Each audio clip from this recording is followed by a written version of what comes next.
Bueno, hoy hice una maqueta para que veamos circuitos en serie y en paralelo. Si bien ya lo vimos en la teoría, por lo menos vamos a hacer unas pruebas con diferentes focos, con diferentes potencias, y vamos a ir calculando algunos resultados.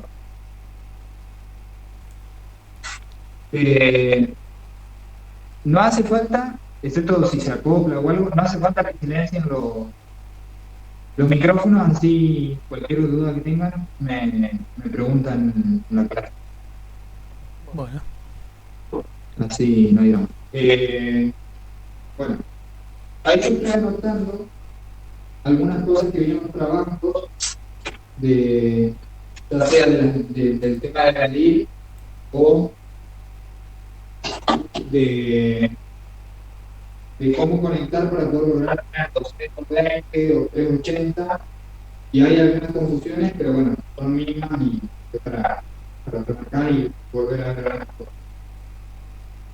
Cuando nosotros queremos obtener 220 volts, que es lo que tenemos en las casas, en los enchufes comunes, cuando cargamos el celu y demás, lo que debemos hacer es conectarnos a una de las tres bases R, S o T y al neutro.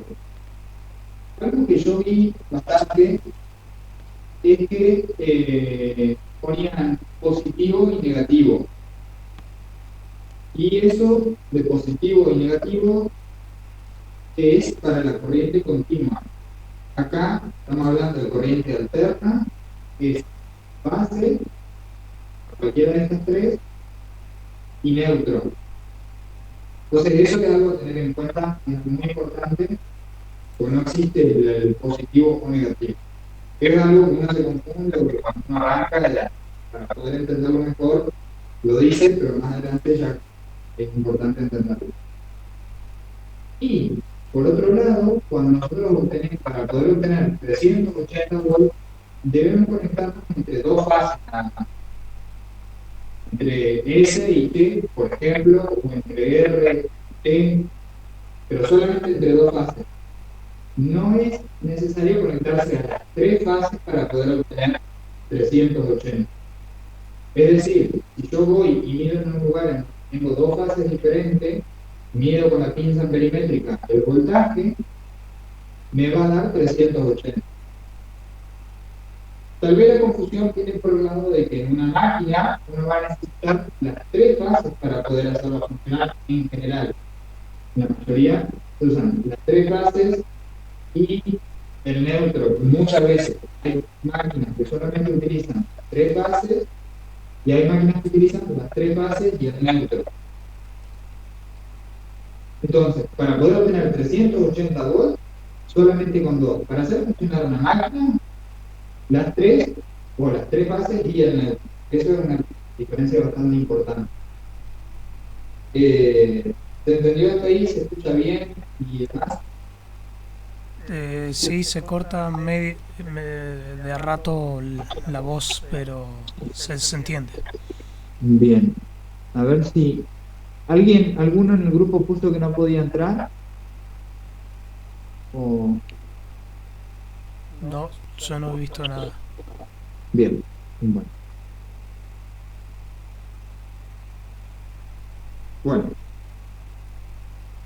Por otro lado, ¿qué más tenemos? Cuando nosotros vamos a medir con la pinza perimétrica, se ve.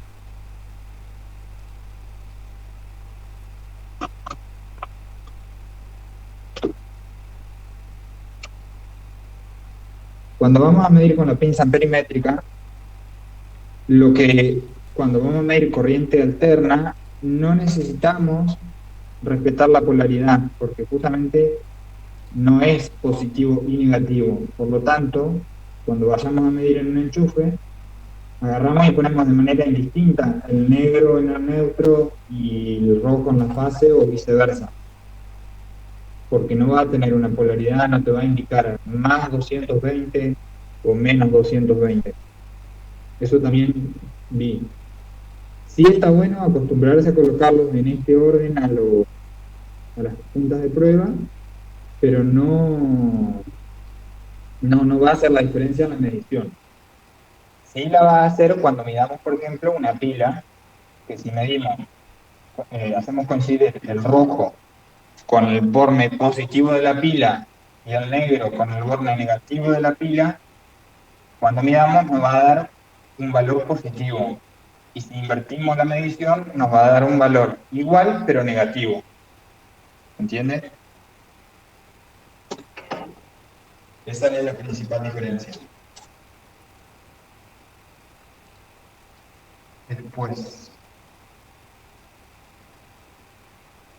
bueno, por otro lado, algo muy importante a tener en cuenta es que cuando nosotros vamos a medir con la pinza amperímetrica la intensidad que pasa por un conductor, debemos hacerlo solamente por uno de los dos conductores y no por los dos juntos.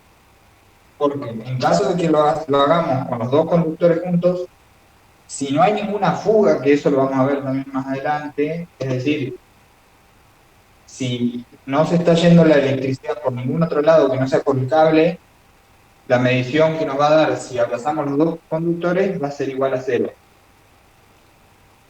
Porque se cancelan, la que va con la que vuelve se cancela. Ahora, cuando es distinta, la que va con la que vuelve, ahí hay una diferencia, entonces se llama con otro tipo de pinza que es más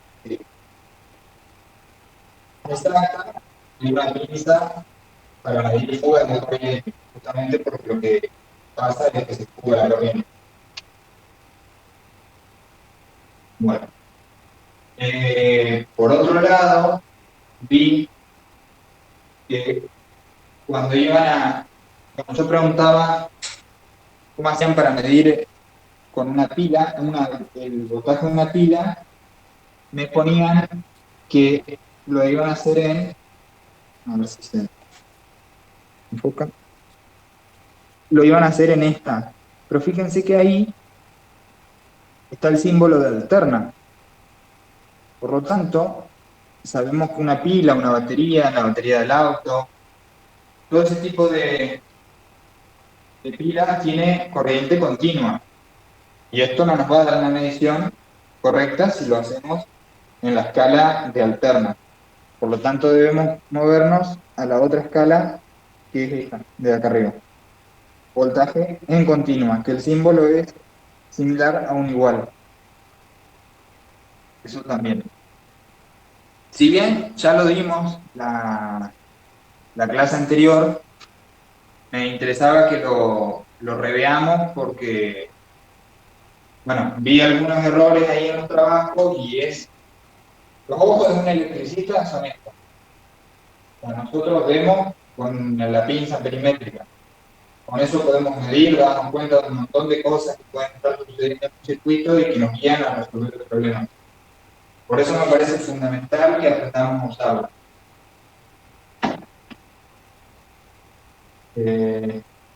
¿Se escucha bien por el momento? ¿Te corta mucho? No, se escucha bien.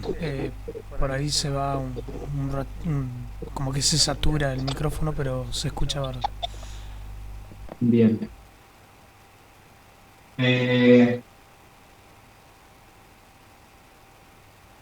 Por otro lado, recordar, bueno, acá, en la pinza perimétrica también, algunos me ponían que para poder medir la resistencia lo hacían con esta parte que está en rojo.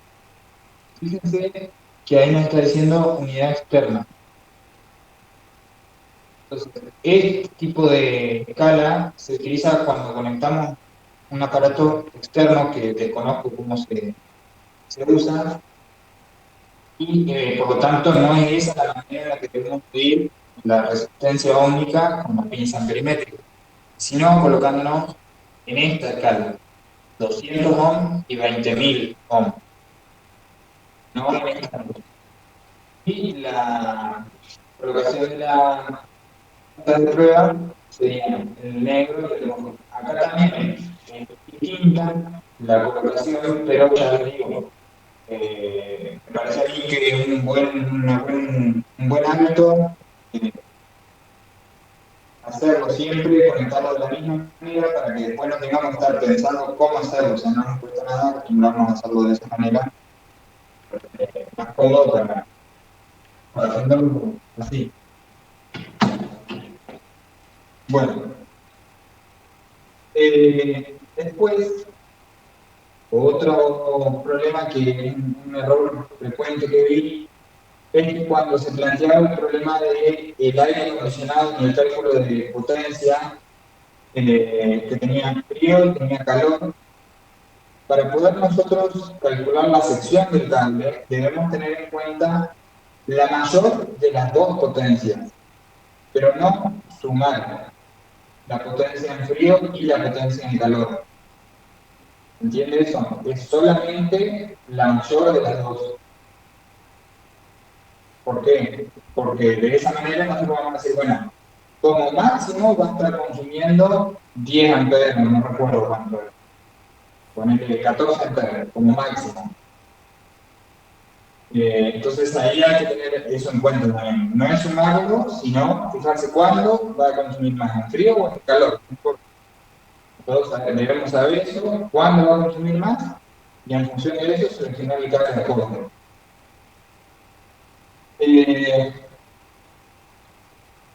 Por otro lado, vamos a ver cómo conectar el portalámpara y cuál es la importancia que tiene de respetar dónde se conecta la fase y dónde se conecta el neutro. Tenemos muchos tipos de portalámparas. Estos son más que nada para veladores, no son estéticos. Son bastante buenos en calidad, porque hay otros que son de 3 partes.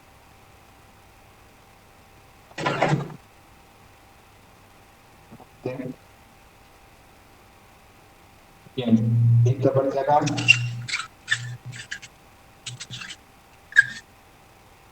Una.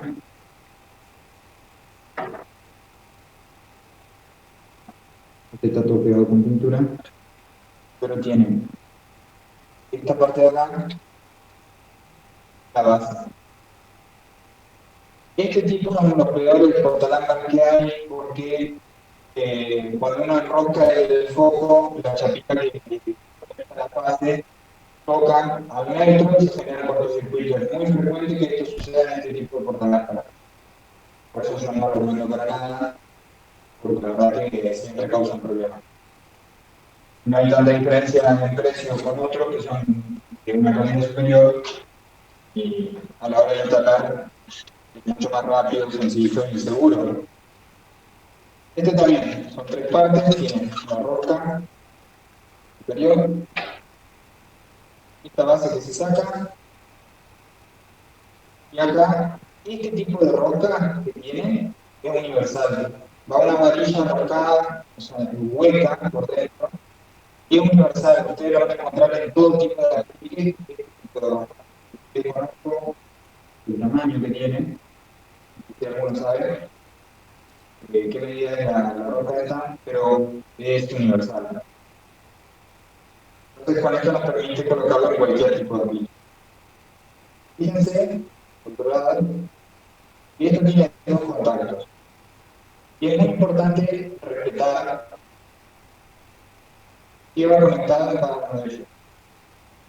Acá, no sé si aprecian, son 2 tornillitos y cuando uno los desajusta, entra el cable por ahí. Lo importante de esto de respetar es, acá en la parte de atrás del foco va la fase. En la rosca del foco va el neutro. ¿Esto por qué es así? ¿Alguno sabe? Así. Bueno. Sí, porque cuando tocas la fase hace la descarga a tierra y quedas pegado eventualmente y demás. Exactamente, es por la seguridad. Justamente es para eso. es más fácil para uno tocar toda esta rosca que esta parte de atrás, cuando uno va a cambiar el foco, muchas veces puede hacer esto, y si uno conecta la fase en el borde, de ahí todo esto queda con tensión, porque uno cuando cambia el foco no sabe si está prendido o apagado ese toque vaya a medir. En cambio, si respeta la forma de conectarlo, es mucho más inaccesible esta parte del foco. Eso es algo muy importante tener en cuenta, por muchas razones, porque uno, por seguridad, porque también debe hacerlo así en todos los parámetros para que después cuando hace la conexión sepa dónde colocar la fase y dónde colocar. De alguna manera, si ustedes conectan esto, salen los chicotes con el cable adecuado, es decir, uno marrón, negro o rojo y el otro celeste, ya se van a conectar también. No está más nunca verificado. Y hay algunos, pero que en caso, bueno, acá vemos que tienen colores los cables, miren, ahí. Pero hay otros que ya vienen armados, en las casas de electricidad, que ya vienen con los chicotes de cable, y ambos son de color negro. Entonces yo muchas veces lo pido porque es más fácil para conectar y no tenés que estar armando el chicote y lo único que tenés que hacer es armar, pero tienes que tomarte el trabajo de agarrar y medir a todos. Medir continuidad de la parte del fondo, claro, si da continuidad, lo pego para indicar que esa es la fase.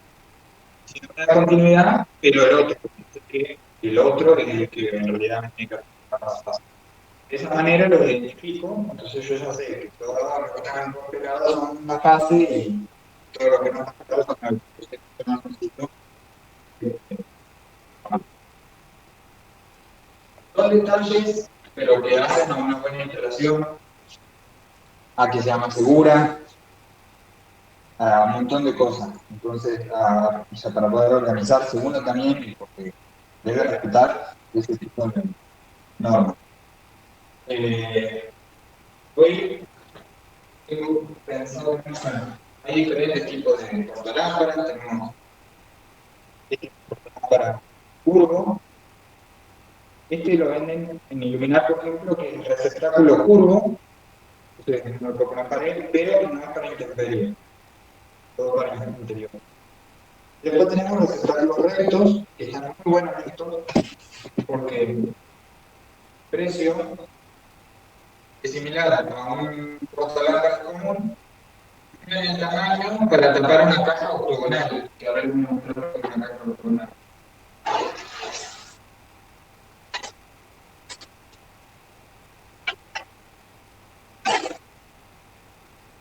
Esto es una caja octogonal, que es donde van a ir los cambios por los diferentes troquelados que tienen. Fíjense, tamaño, estos dos agujeros coinciden con este que está acá atrás. Entonces queda una instalación bien terminada. Ustedes, por ejemplo, cuando van a hacer una instalación de cero o tienen que armar un cableado para una obra, en vez de colocar un portalámparas de esto, que tiene una terminación mucho más mala y que quedan los cables colgando, ustedes pueden colocar un tipo de este tipo de aplique o receptáculo recto, que están 70 pesos, y ya tienen una tapa que tapa la caja ortogonal, evita que se vean todos los cables y además le funciona de portalámpara. Entonces, algo para mí es mucho mejor que un portalámpara común y corriente. Bueno, después vamos a seguir viendo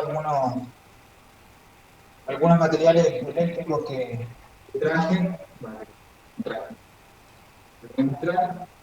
Y ahora lo que me interesaba era que veamos este tipo de circuito en serie paralelo de diferencia de cada.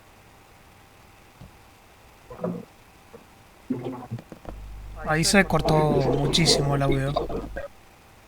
Bien. ¿Hasta dónde llegaron? Hasta antes de que empecé a explicar lo del circuito en serie y paralelo. Bien. Bueno, lo que les decía es que más adelante vamos a ver diferentes materiales eléctricos que tengo para mostrar, ya sea puntos, tomas, medios puntos, diferentes tipos de accesorios para la instalación eléctrica, diferentes cajas. Y ahora vamos a pasar a ver, primero que nada, serie y paralelo. Y cómo es la diferencia entre uno y otro. Bueno, por empezar, vamos a decirles que las instalaciones domiciliarias están hechas en paralelo. Es decir, por una cañería circulan dos conductores que dan tensión y un tercero que le da seguridad, que es la protección a tierra. Fíjense, y esto puede ser una lámpara, puede ser un tomacorriente, esto es en paralelo. Entonces, si yo mido acá, siempre voy a tener 220 voltios. Y en caso de que yo no conecte algún electrodoméstico, la tensión va a seguir disponible en todos los tomacorrientes. La diferencia es un circuito en serie, en donde si se quema cualquiera de estas lámparas, el circuito será interrumpido y no va a prender ninguna de ellas. Es decir, si se quema esta, no prende ninguna de las tres. No es que si si esta se quemó, no va a prender esta y esta, pero esta sí. Porque la conexión viene, sube hasta acá, es conectada gracias a esta lámpara y sigue al siguiente consumo o carga que haya, ya sea una lámpara, en este caso son lámparas, pero tranquilamente puede ser cualquier otra cosa que cierre el circuito.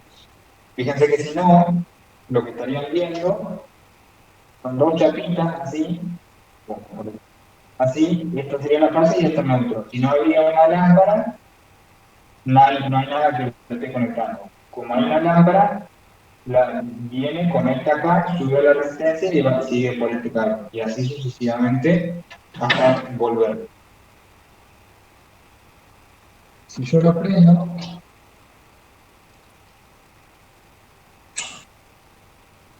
fíjense algo. Esta lámpara es de 40 watts y estas dos de 100. No sé si se alcanza a ver que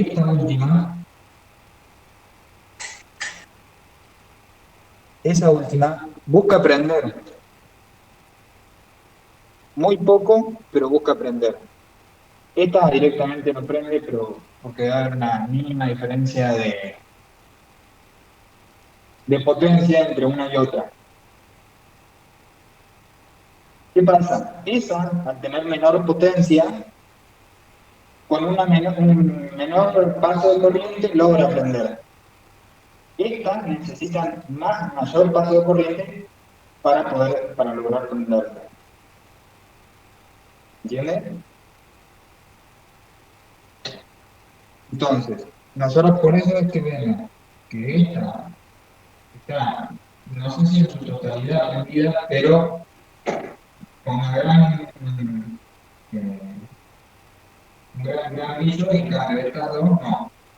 Ahora viene, si yo cambio por una de 60 watts,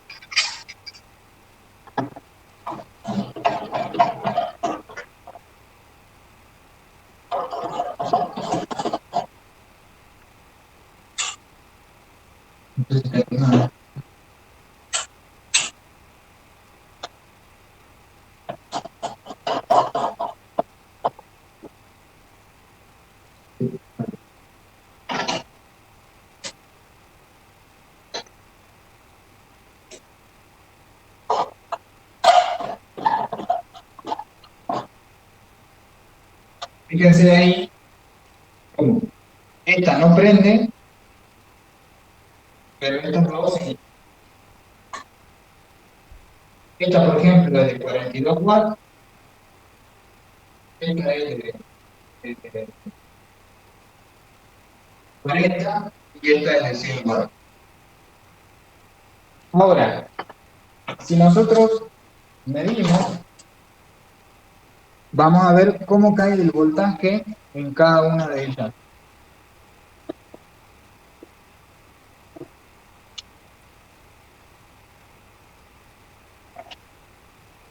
Avísenme, por favor, si no ven, si se corta o lo que sea.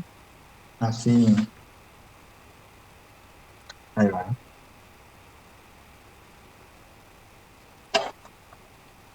Hasta ahora va todo bien. No, no, no, Perfecto. nada, así que no hay problema.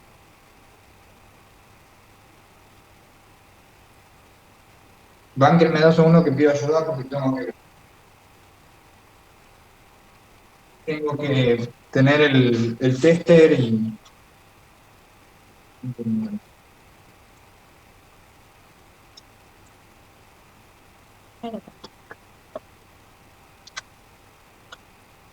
Ahí vamos. Bueno, fíjense, yo ahora mido. ¿Qué voy a medir? Lo que cae de tensión en esta lámpara, que aunque no esté prendida, está cayendo tensión. Fíjense. Ahí va a medir. Cae 19. Si pueden anoten. 19,96. ¿Cierto? Está bárbaro. ¿Por qué? ¿Qué pasa? Nosotros tenemos una tensión total de 220 volts. Ahora, si nosotros acá caen 20 volts, ¿cuánto deben caer en total en las otras dos lámparas?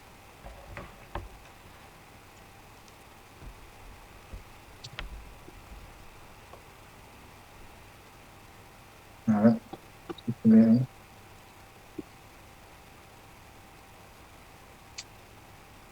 Fíjense, ¿cuánto dicen ustedes que debe caer?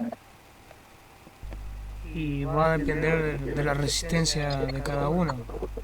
Claro, pero por ejemplo, esta, acuérdense, esta es de 42 watts y esta es de 40. Perdón. Las últimas dos son de 40 aproximadamente.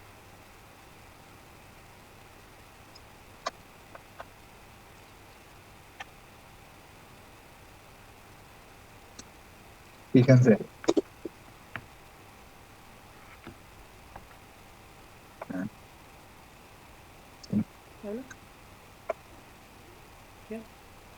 Ahí aproximadamente unos 100, 111 volts. Eso es en la del medio, que tiene 42 watts. Ahora medimos en la última.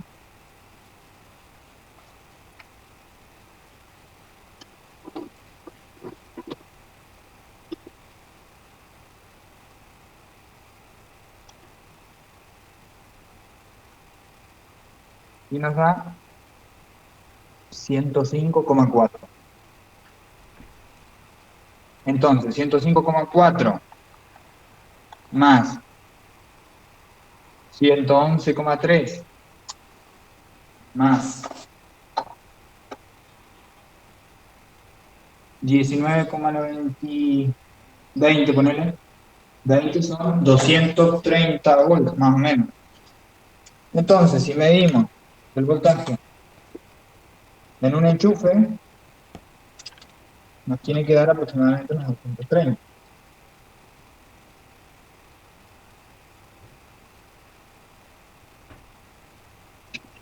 Bueno, 236. Fíjense que es el total.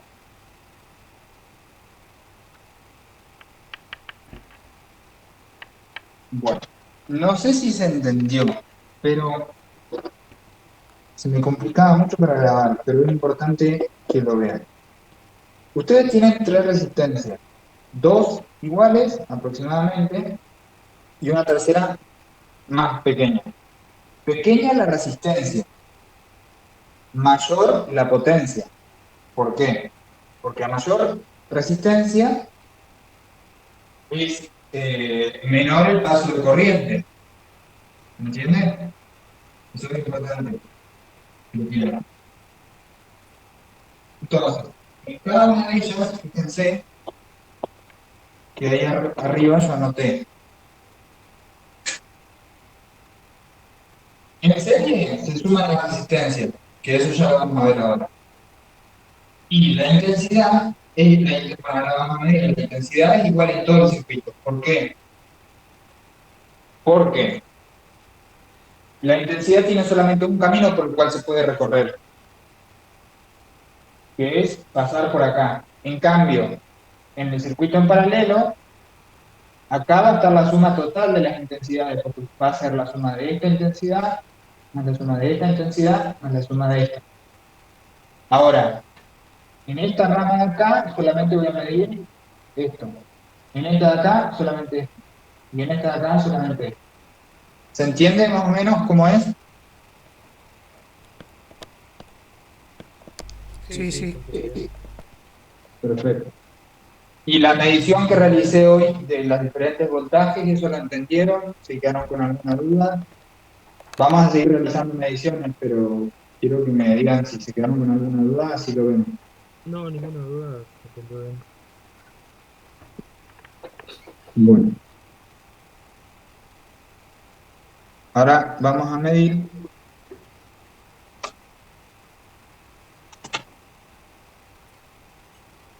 la intensidad que pasa por el circuito de las 3 lámparas.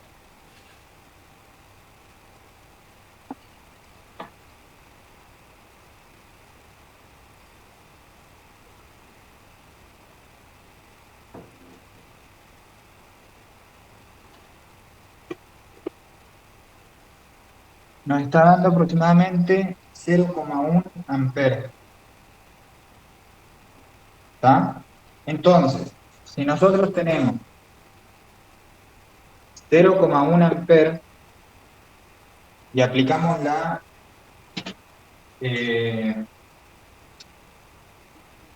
fórmula que dice que potencia es igual a voltaje por intensidad, esto nos va a dar igual a qué.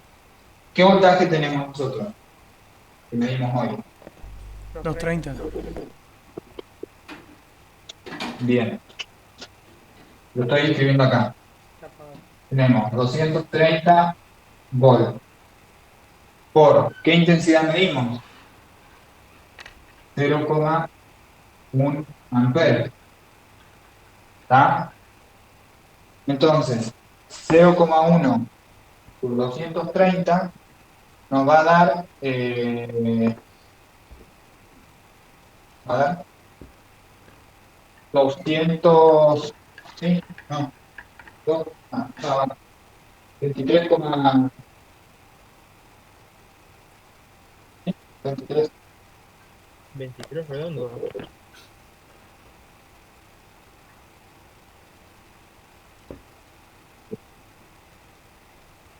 23. Bueno.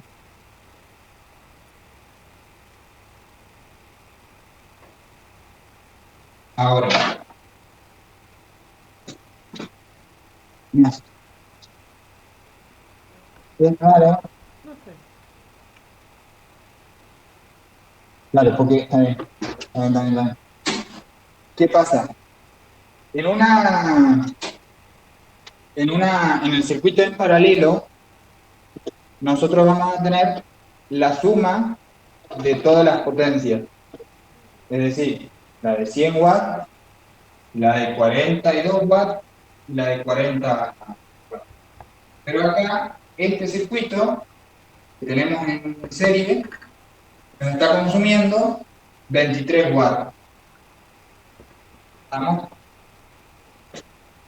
Otra cosa a tener en cuenta, si uno mide en frío una resistencia de una lámpara,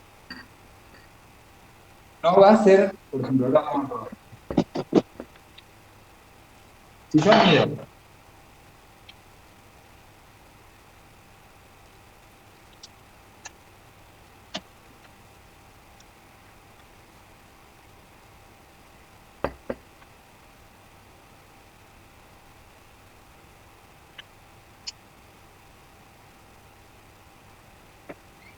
Si yo mido la resistencia de una lámpara de 100 watts me da 34 ohms. 34 ohms. Por lo tanto,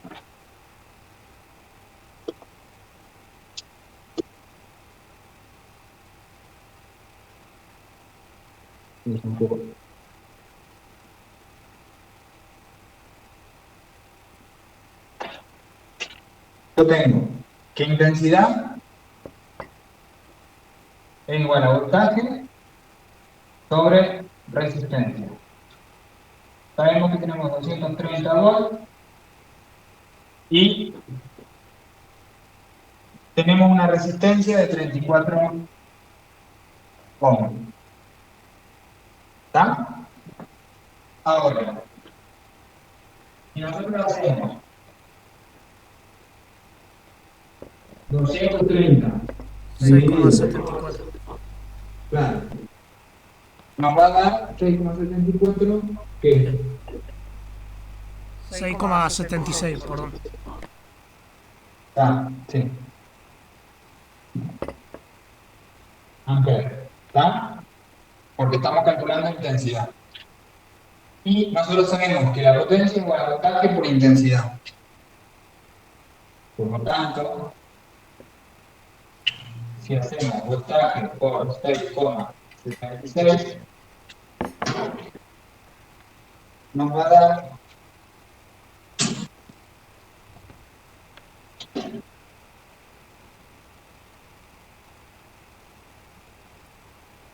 1554.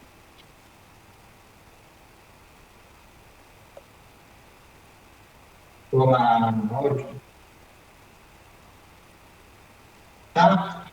Entonces, ¿y esto qué? Igual. Y es imposible que nos dé 1554 watts, una lámpara. ¿Se entiende?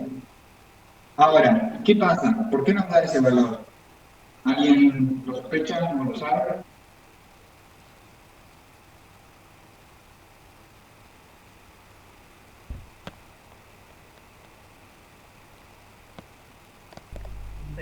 Porque está al vacío, cambia el valor.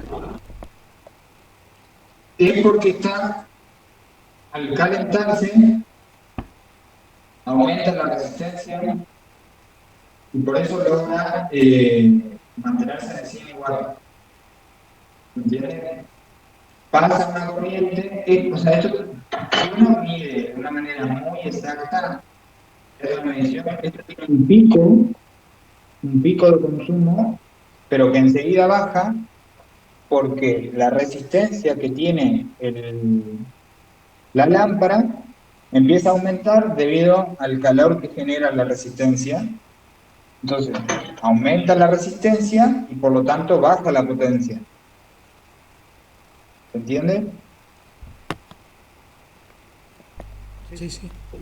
Por eso es que uno, de una manera indirecta, ¿por qué? Porque yo no puedo medir la resistencia acá, en el circuito, cuando está prendida, porque quemaría el elemento de medición.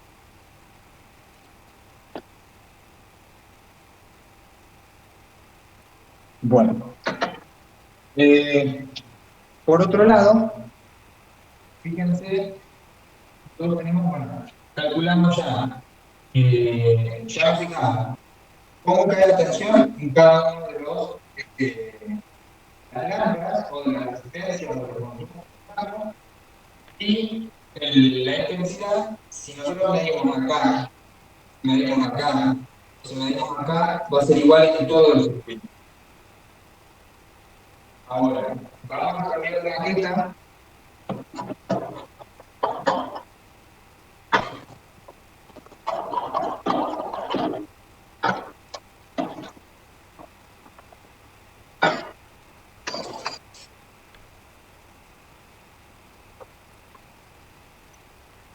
Dame 2 segundos que estoy cambiando.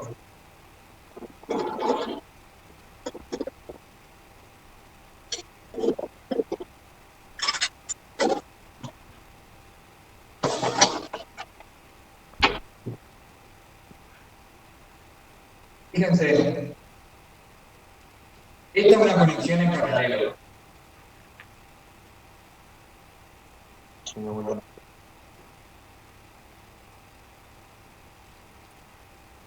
es una conexión en paralelo. ¿Por qué se le llama paralelo? Justamente por esto.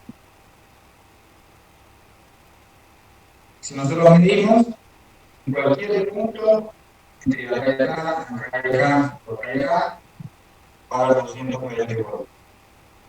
Yo puedo acá poner un portalámpara, puedo poner un corriente, y siempre va a haber 220 voltios entre este punto y este punto. ¿Qué pasa? La intensidad que vamos a tener acá y acá va a ser la total. Porque el único camino por el cual va la corriente, va a ir por acá, acá, solamente vamos a estar teniendo consumen esta acá, por acá, consumen esta, acá, por acá. Por un lado, si nosotros venimos acá, vamos a estar sumando esta y esta. Si venimos acá, 3. ¿Se entiende más o menos cómo es el funcionamiento? Sí, sí. Esto es importante que lo entiendan porque después se aplica cuando nosotros vamos a, por ejemplo, llama un cliente, nos llama un cliente y nos dice, salta la térmica y quiero, salta la térmica cuando tengo que subir el aire y otra cosa y acá que hacer porque nosotros empezamos a medir. Estamos aquí buscando cuál es el cable principal, por ejemplo, el cable, porque acá descarga. Ahí se cortó mucho, profesor, perdón. ¿No? Bárbaro. Bueno, que es importante que nosotros, vuelvo a explicar todo, entendamos este funcionamiento del circuito porque el que más se aplica, mejor dicho, el que se aplica en todo domicilio, el paralelo. ¿Cómo funciona? Por ejemplo, si nosotros un cliente nos llama porque salta la térmica, ¿se escucha bien por los dos? Sí, sí. Bueno. Salta la térmica, no instantáneamente, sino después de un rato de que prendió el aire y estuvo cocinando con el horno eléctrico y estuvo calentando con la pava eléctrica, todo al mismo tiempo, es porque hay un consumo excesivo. Entonces nosotros debemos ir controlando cuál es el consumo que tiene esa línea en el momento que él tuvo el problema. De esa manera nosotros debemos buscar cuál es el conductor troncal, el que aguanta todo, el que soporta toda la carga. Hagan de cuenta que acá tenemos una pava eléctrica, acá hay un horno eléctrico y un aire acondicionado. Entonces, por acá, por este cable, va a estar soportando la carga de este consumo a este consumo y este consumo. Por eso es tan importante que los empalmes se hagan bien, porque que se aíslen, que se haga un cálculo correcto, un dimensionamiento correcto del conductor que vamos a utilizar. Todo ese tipo de cosas son súper importantes en la instalación porque es lo que brinda seguridad y un buen funcionamiento.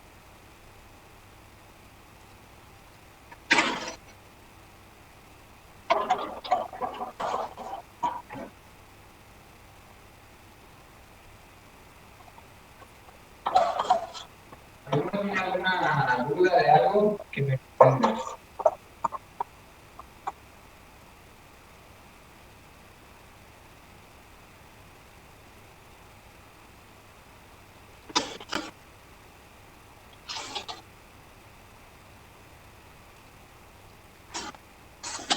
Fíjense la diferencia. Acá estamos teniendo todo lo carga depende de su mayor capacidad. Nosotros Seguimos, por ejemplo.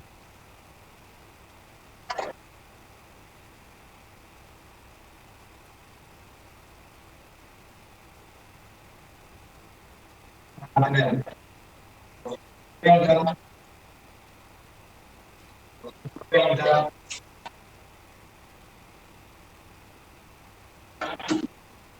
y 237 voltios. En todos vamos a tener lo mismo. Ahora bien,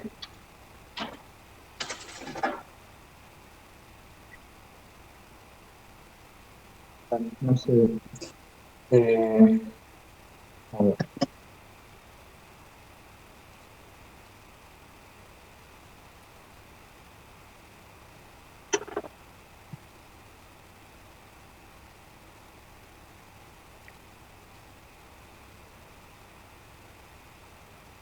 Ahí, fíjense dónde estamos midiendo. Nos da un valor,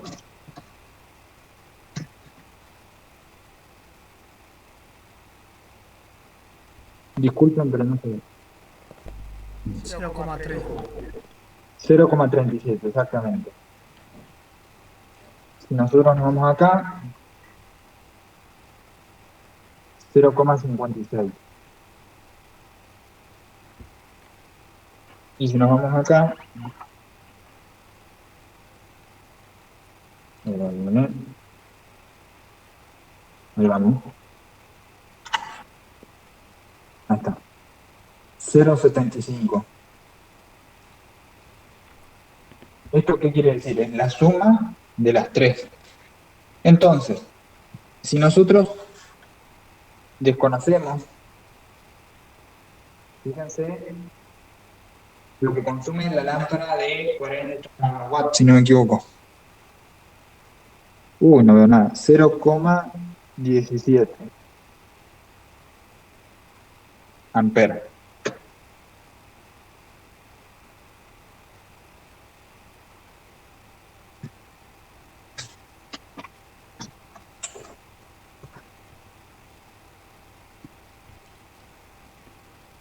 Vamos a calcular.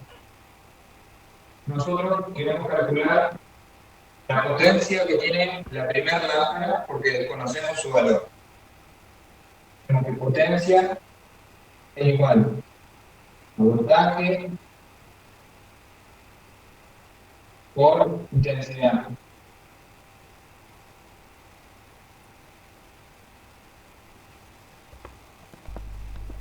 Treinta y siete 4. Bueno, exactamente. Fíjense que ¿qué es? 37.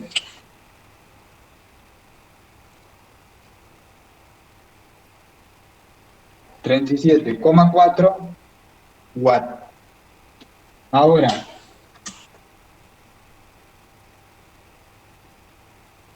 si yo prendo y mido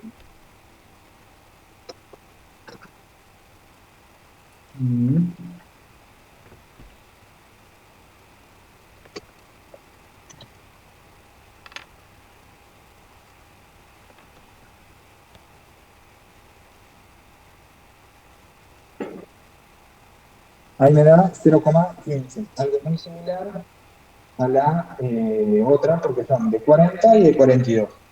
Ahora, si yo agarro y miro esta,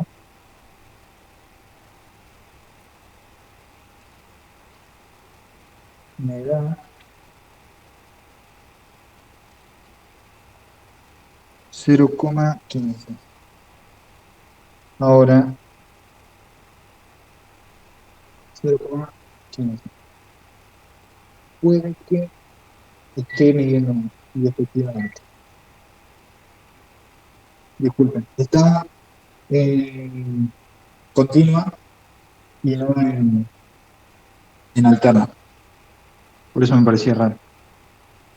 Ahí está, 0,37 amperes. Fíjense, también estoy midiendo.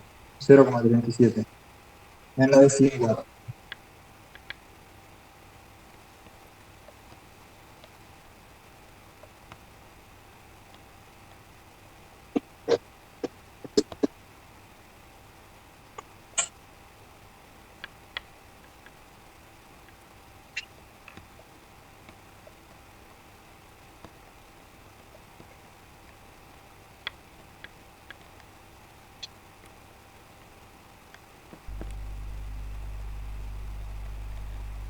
¿Alguien lo sacó?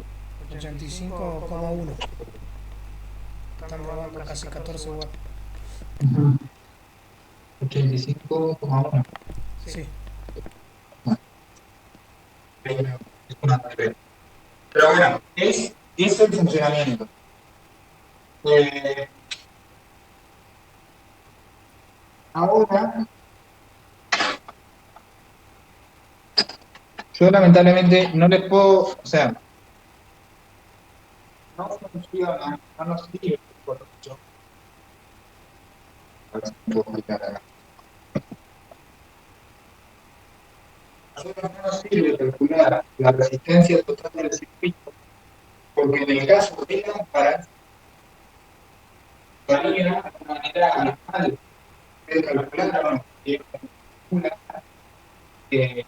la potencia en función del cálculo de la resistencia en estilo y es muy grande el cambio que hay. Por lo tanto, no podemos medir, calcular cuál sería la intensidad total sabiendo la resistencia, porque no nos va a dar una buena medición.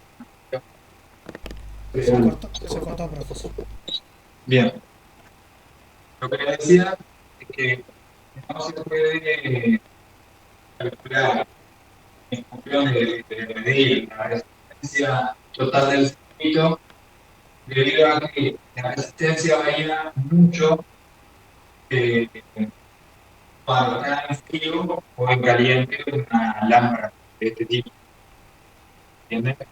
Entonces es por eso que no podemos grabar.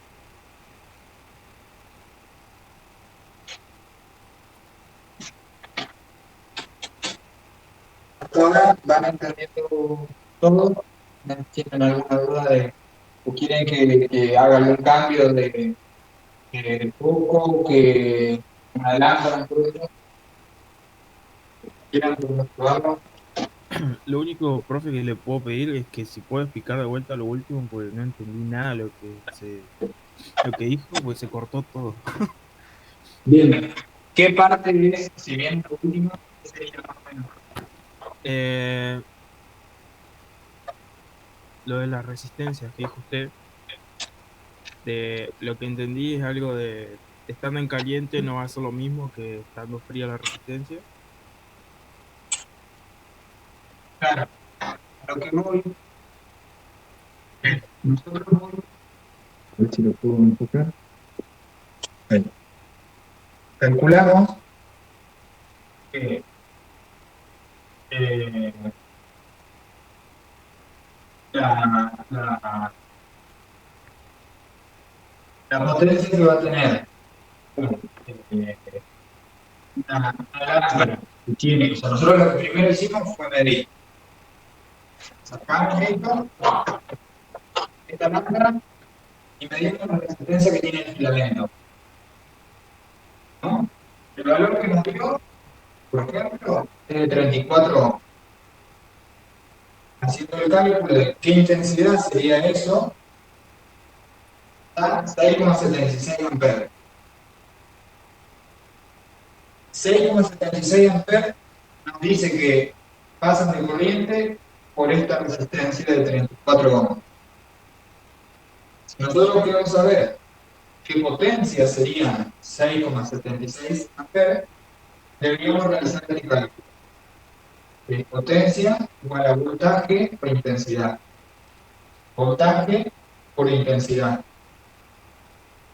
Entonces, un movimiento 30 volts por 6,76 nos daría que esta lámpara es de 1554,8 watts. No es así por el simple hecho de que esta resistencia, al calentarse al rojo vivo, aumenta muchísimo más de lo que nosotros medimos la resistencia óptica que tiene esta lámpara. Entonces, realmente esta lámpara, cuando está prendida, no tiene una resistencia de 34 ohms, tiene una resistencia mucho mayor. Es fácil de ver, de sacar. Ajá. ¿Me entendiste hasta ahí por los dos? Sí, sí, ahí se entendió mucho. Perfecto. Vamos a hacerlo a la inversa. Nosotros tenemos la potencia y el voltaje, ¿no? Vamos a tener, a ver si se ve.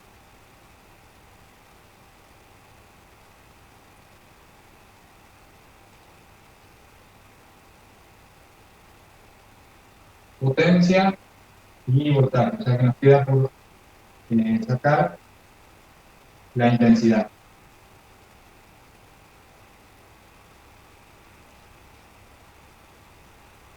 La potencia.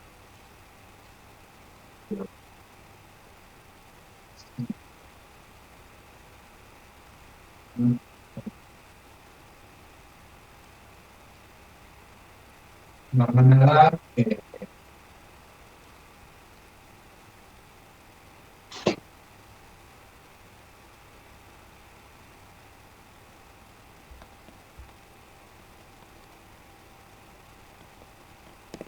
cero coma 43. 0,40.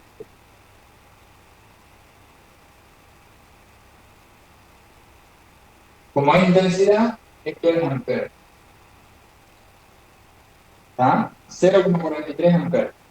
¿Qué nos está diciendo esto? Que lo que va a pasar por ese foco, esa lámpara, mejor dicho, es 0,43 amperes. Si nosotros ahora queremos saber cuál sería la resistencia, tenemos que hacer resistencia igual al voltaje sobre la intensidad.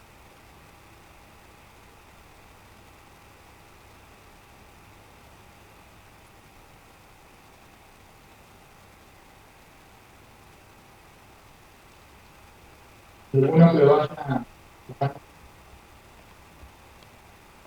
230 volts, que la tensión que nosotros le aplicamos a la lámpara, 0,43 amperes,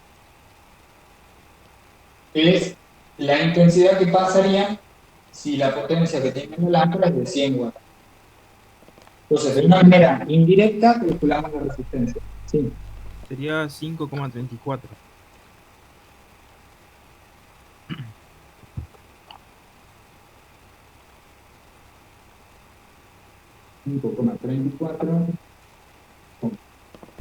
Perdón, a mí me dio 534,88. Me parecía.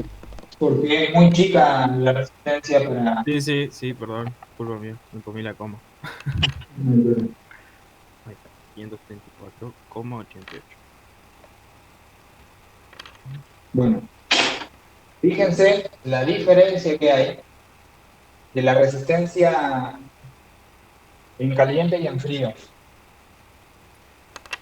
Esto es importante que lo entiendan y lo vean, porque también sucede en los cables, en los conductores. Hay que aclarar que en una escala muchísimo menor.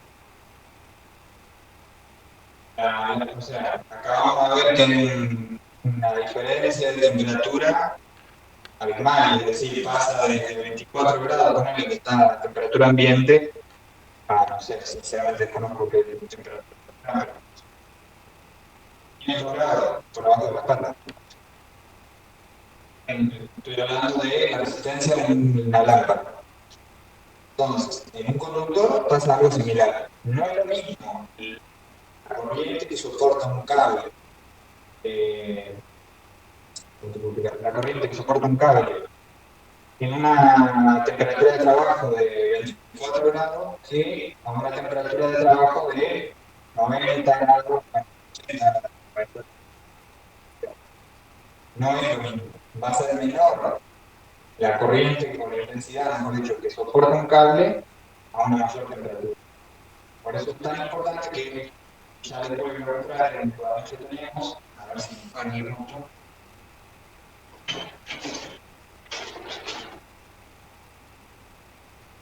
Una tabla acá abajo que dice factores de corrección para temperaturas distintas de 40 grados. Cables unipolares con conductores de cobre y aislamiento de PVC. Arriba tenemos la temperatura ambiente y abajo tenemos el factor. Es decir, si nosotros tenemos una temperatura de 40 grados centígrados, es lo que nos va a decir la tabla. Si nosotros tenemos una temperatura menor, va a aguantar, va a soportar una intensidad mayor. Si tenemos una temperatura más alta, va a soportar la mitad, por ejemplo, de lo que soporta a 40 grados. ¿Entienden? Fíjense que ahí abajo dice la tabla, los valores de la tabla que antecede están dados para 2 y 3 cables más la protección eléctrica. En ambos casos, alojados en una cañería embutida en mampostería con una temperatura ambiente de 40 grados. Entonces, todo eso está tabulado y es importante tenerlo en cuenta, porque no es lo mismo. Fíjense, ustedes después vamos a ver que, por ejemplo, enterrado, un cable enterrado, el cable subterráneo enterrado, aumenta su capacidad de emitir corriente debido a la capacidad de enfriarse que tiene. Eso es muy notoria la diferencia. Así que bueno, eso es tener en cuenta cuando vamos a realizar una instalación.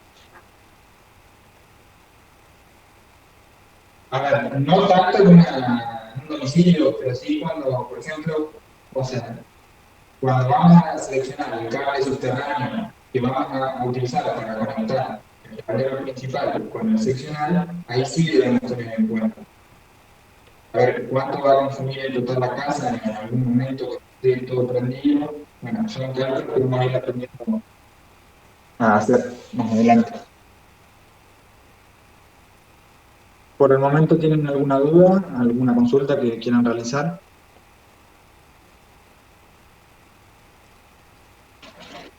No, por ahora no. Perfecto. Bueno, no recuerdo si ustedes, algunos ya estaban amigados ya con los materiales eléctricos, estaban trabajando de electricista o en algo similar, o no.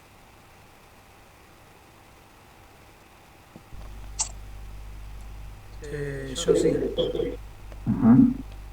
Me acuerdo que era algo de el mantenimiento, jefe de mantenimiento.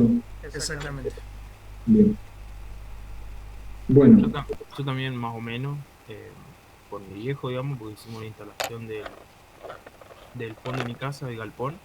Lo hicimos con él y más o menos tenía conocimiento. Pero hay muchas cosas que hemos aprendido acá. Por ejemplo, para sacar las resistencias y todas esas cosas, claro. no la teníamos en cuenta. Claro. Sabíamos, sí, por el tema del consumo y demás, que los diferentes tipos de cables que hay que usar, pero Claro, no cómo sacar bien, digamos, el resultado. Bien. Bueno, otro factor también que afecta a la resistencia que tiene un conductor es la longitud. Es decir, más o menos en reglas generales, como para poder no sentarse a sacar cálculos en todo momento, a partir de los 30 metros uno ya debe estar considerando la caída de tensión, o sea, la resistencia. Y la resistencia que tiene el cable, debido a que al ser más largo, la corriente debe pasar por mayor cantidad de material conductor y cada vez debe esforzarse y cada vez la fricción que ofrece el cable al paso de electrones va reduciendo la capacidad final de entregar los 20 volts.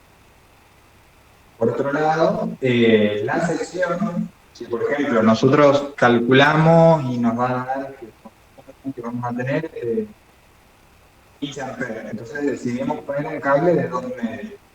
Ahora bien, si ese consumo nosotros lo vamos a tener a 40, 50 metros, debemos considerar poner un cable más grueso, porque con la distancia, ya le digo, la tensión cae. Quizás ustedes pueden medir con la pinza y miden cuando termina la instalación y pusieron un cable de 2,5 y dicen, ah, pero a mí me está dando 220 watts. Pero eso es la tensión en vacío, es decir, cuando no hay ningún consumo. La diferencia está cuando nosotros tenemos algo que ya nos está consumiendo corriente en esa instalación y ahí se nota enseguida la baja tensión que existe en caso de no haber hecho una buena instalación. Por eso es que no solo basta con medir y fijarse tensión de 120 volts, porque muchas veces pasa que es por lo que tenemos ahí conectado.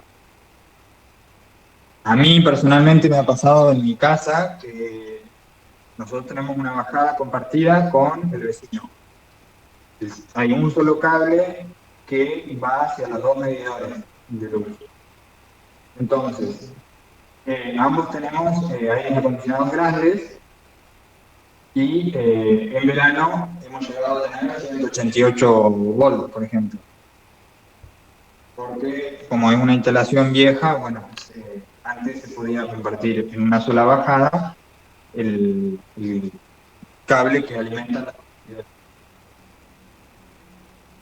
Entonces eso también es algo a tener en cuenta. Profesor, yo tengo una aplicación que se llama Cálculos Eléctricos. Hay una versión paga y una versión gratis que es muy precisa, digamos. Sí, yo la estuve probando y sí, los cálculos dan bastante correcto. Sí, es cierto. La tengo también. Y sí, la verdad que es la que utilizo para poder hacer los cálculos. El otro día fuimos a ver una instalación donde había que sacar un cable de un circuito independiente para la instalación de un horno eléctrico de 6.600 watts, que eran aproximadamente unos 32 amperes. Y había que hacer una línea independiente, bueno, por el consumo, porque además para que puedan cortar y que tenga una protección aparte, bueno, por diferentes razones, y lo quería tener en el quincho de la casa. Entonces, claro, ahí sí hay que tener muy en cuenta y poder sacar cálculos con la aplicación, bueno, de decir, bueno, a ver, si tengo tal consumo, qué cable le pongo y demás. Voy a ver, aguárdenme 2 segundos. Así lo veo.